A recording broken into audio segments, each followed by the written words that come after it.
राज्य स्तर पर तैयार होगा संयुक्त हॉर्टिकल्चर विंग। फरीदाबाद में मुख्यमंत्री ने कहा, प्रदेश के शहरों को हरा भरा करेंगे हॉर्टिकल्चर विंग।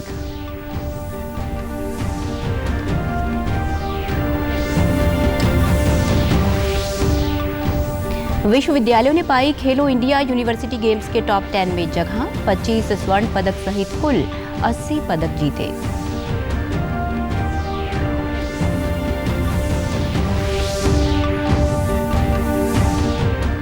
पंचकुला में ओलावृष्टि और प्रदेश के कई जिलों में हुई बूंदाबांदी से लोगों को मिली गर्मी से राहत। मौसम वैज्ञानिकों ने कल से फिर तापमान बढ़ने की संभावना जताई।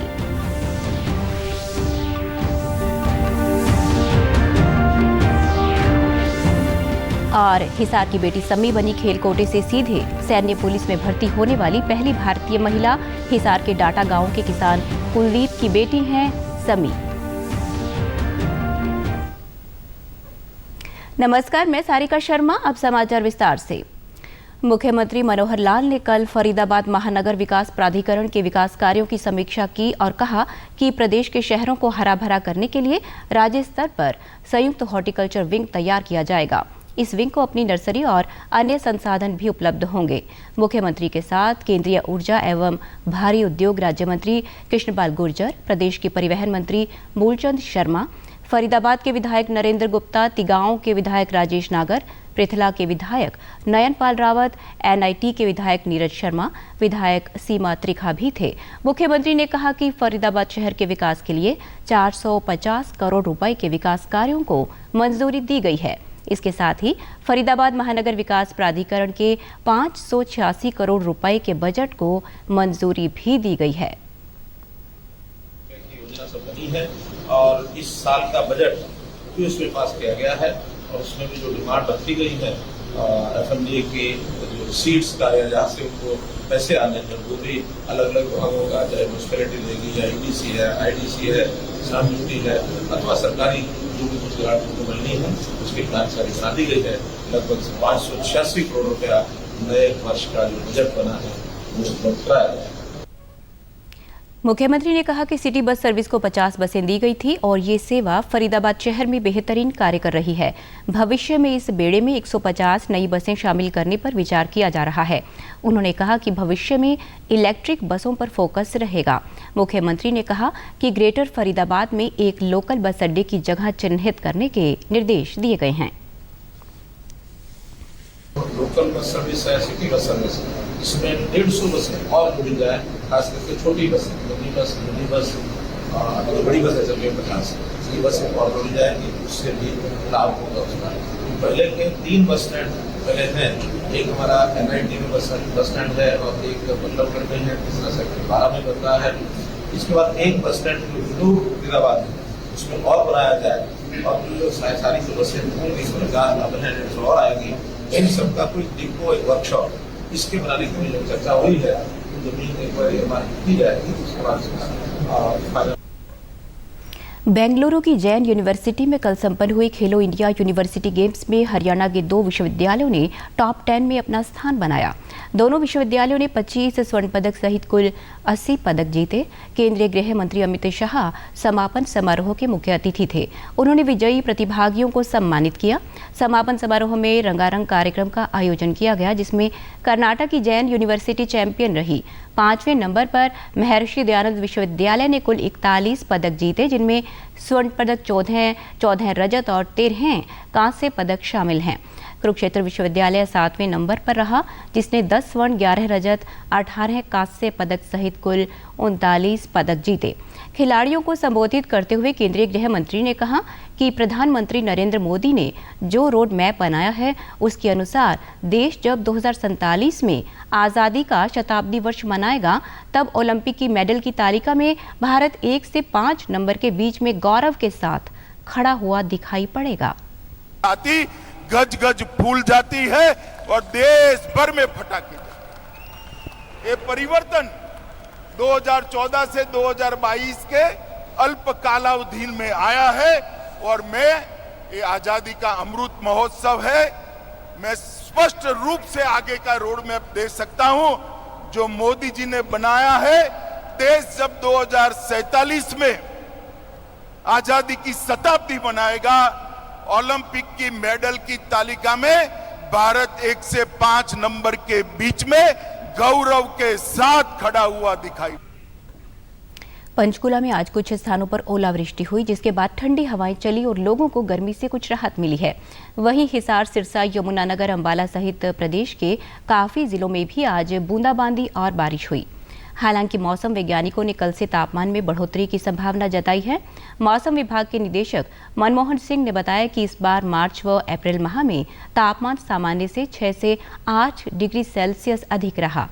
प्रदेश के गुरुग्राम जिले में पहली बार तापमान 46 डिग्री सेल्सियस तक पहुंच गया।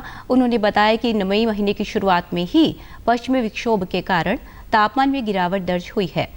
उन्होंने कहा कि पश्चिमी विक्षोभ का असर आज से कम हो जाएगा, जिसके बाद कल तापमान में फिर से बढ़ोतरी होगी। आने वाले दिनों में गर्मी अपना असर दिखाएगी। क्रॉस कर गया था तो ये 36 डिग्री तक पहुंच गया, तो आज भी तापमान जो है वो कम चल रहे हैं। इसकी वजह मेन है कि वेस्टर्न डिस्टर्बेंस की वजह से पिछले दिनों से लगातार तेज हवाएं चल रही हैं, क्लाउडीनेस है। तो आज चंडीगढ़ में कुछ एक जगह पे हल्की बूंदाबांदी भी हुई, बारिश हुई, कुछ एक सेक्टर में हैवी शावर रिकॉर्ड किया गया और कुछ एक सेक्टर में लाइट जो बूंदाबांदी हुई, जिसकी वजह से तापमान में गिरावट हुई। आज का जो चंडीगढ़ का तापमान है वो 33 से लेकर 35 डिग्री के बीच ही रहेगा। तो आने वाले दिनों में जो WD का इफेक्ट है वो खत्म हो जाएगा। कल से तापमान दोबारा से बढ़ने शुरू हो जाएंगे, लेकिन आने वाले जो 3-4 दिन है इसमें हीट वेव कंडीशन प्रिवेल नहीं करेंगी। तो उसके बाद 8 तारीख से जो है वो बाद प्रोबेबिलिटी रहेगी कि दोबारा से हीट वेव चल सकती है, क्योंकि आने वाले दिनों में कोई भी ऐसे सिग्निफिकेंट वेस्टर्न डिस्टर्बेंस नहीं है जिसकी वजह से जो बारिश की उम्मीद होगी। पंचकुला के स्थानीय नागरिकों ने कहा कि ओलावृष्टि के बाद गर्मी से कुछ राहत मिली है। कई दिनों बाद मौसम बहुत बढ़िया हुआ है। बारिश से तो आनंद ही बहुत है, मौसम बहुत बढ़िया है, गर्मी से राहत मिल रही है। काफ़ी दिनों से बहुत ज़्यादा गर्मी बढ़ रही थी, तो अब बारिश होने के कारण काफ़ी राहत मिली है हमें। यानी कि पहले तो 24 घंटे AC लगा रहता था, लेकिन अब थोड़ा राहत मिली है उससे भी। थोड़ा बिजली भी काफ़ी जा रही थी, लेकिन अब कोई इतनी परवाह नहीं है क्योंकि अब मौसम बड़ा ठीक हो गया। हिसार के डाटा गांव के किसान कुलदीप की बेटी एथलीट खिलाड़ी समी खेल कोटे से सीधा सेना पुलिस में सिपाही पद पर भर्ती होने वाली पहली भारतीय महिला बन गई हैं। समी की इस उपलब्धि पर गांव में खुशी की लहर है। वहीं उसके परिजन काफी खुश हैं। समी इस समय तुर्की में एशियन चैंपियनशिप की तैयारी कर रही हैं। समी की मां सुशीला गृहिणी है और उसके 2 भाई व 1 बहन है। समी के पिता कुलदीप ने बताया कि वह किसान है और उनके पास 6 एकड़ जमीन है। समी का सपना ओलंपिक में देश के लिए पदक जीतना है। ओलंपिक के स्वर्ण पदक विजेता नीरज चोपड़ा से प्रेरित होकर उसने सेना को चुना, ताकि वहां उसे बेहतर खेल सुविधाएं मिले और वह ओलंपिक के लिए तैयारी कर सके। उन्होंने बताया कि समी का रेलवे में क्लर्क के पद पर भी चयन हो गया था, लेकिन उसने अपने लक्ष्य को देखते हुए सेना को चुना। उन्होंने बताया कि साल 2015-16 में समी ने अपनी बहन को देखकर खेल को चुना।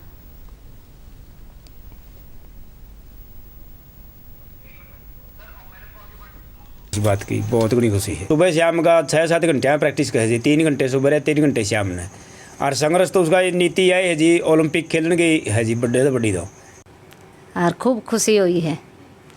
समी का शुरू दिन का ध्यान खेल में था, फिर हमने नहीं रोकी। वह बेटे तेरा खेल में ध्यान है तो खेल में तुम खेल हैं, पैसा हम लगावांगे और मेहनत तो न करनी।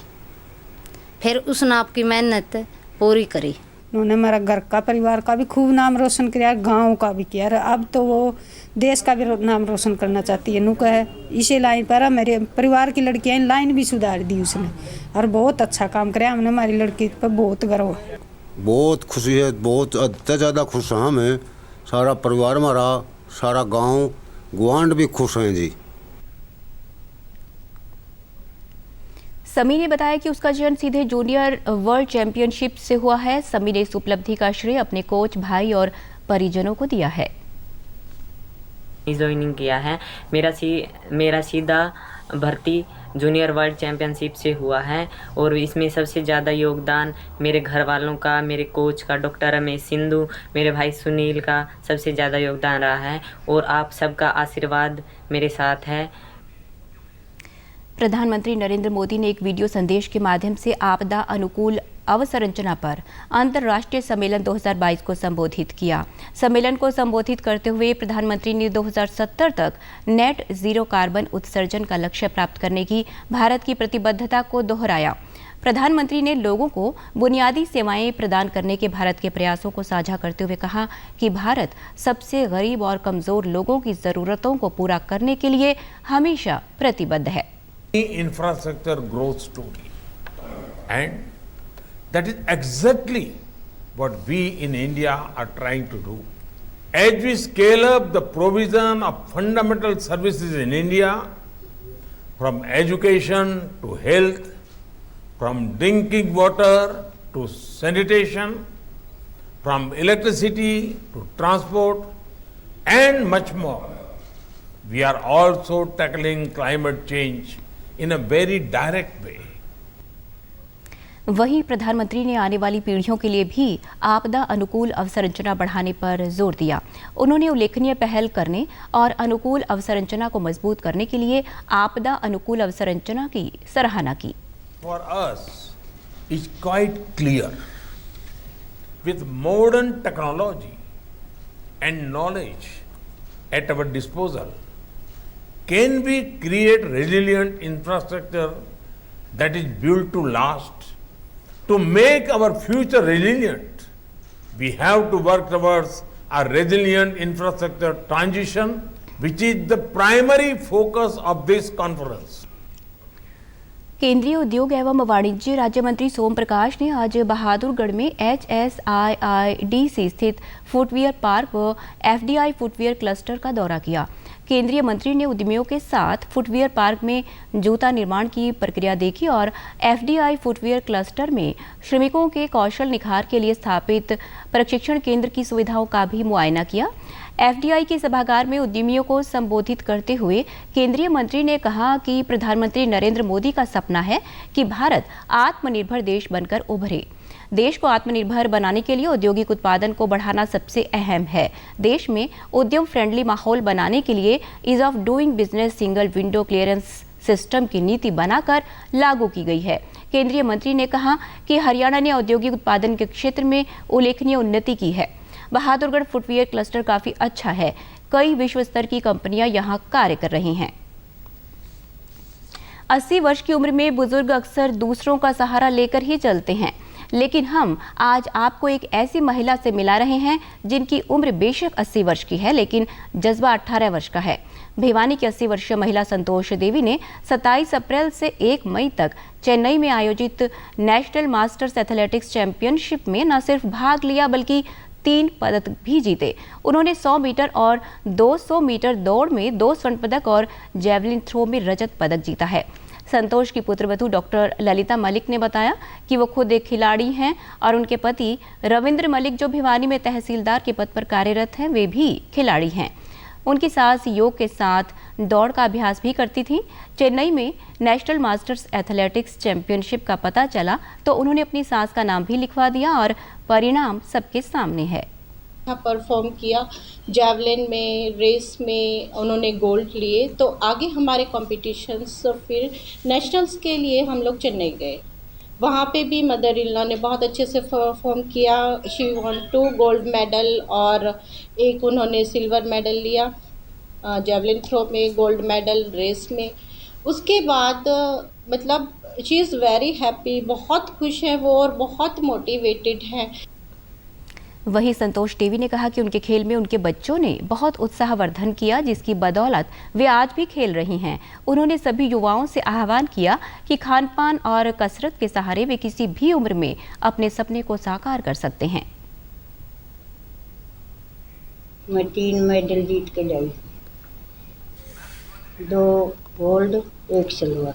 बहू लेगी फिर तो उड़ा जाकर मन ने भी खुशी मिली। अगर भाई कुछ तो करूँगी, हार जीत तो होंगी रहे, हारेंगे का जीतेंगे। बच्चा न तो न्यूँ कहूँगी भाई आगे बढ़ो, कुछ करके दिखाओ। जब मन 80 साल की ने वो कर दिया तो तुम भी बढ़ो। का खाना बहुत बढ़िया था, देसी होया करता। अंत में इस बुलेटिन के मुख्य समाचार एक बार फिर। राज्य स्तर पर तैयार होगा संयुक्त हॉर्टिकल्चर विंग। फरीदाबाद में मुख्यमंत्री ने कहा, प्रदेश के शहरों को हरा भरा करेंगे हॉर्टिकल्चर विंग।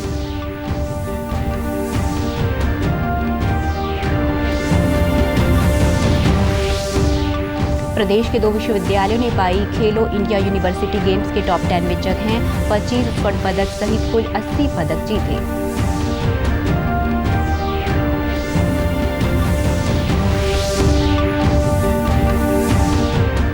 पंचकुला में ओलावृष्टि और प्रदेश के कई जिलों में हुई बूंदाबांदी से लोगों को मिली गर्मी से राहत। मौसम वैज्ञानिकों ने कल से फिर तापमान बढ़ने की संभावना जताई।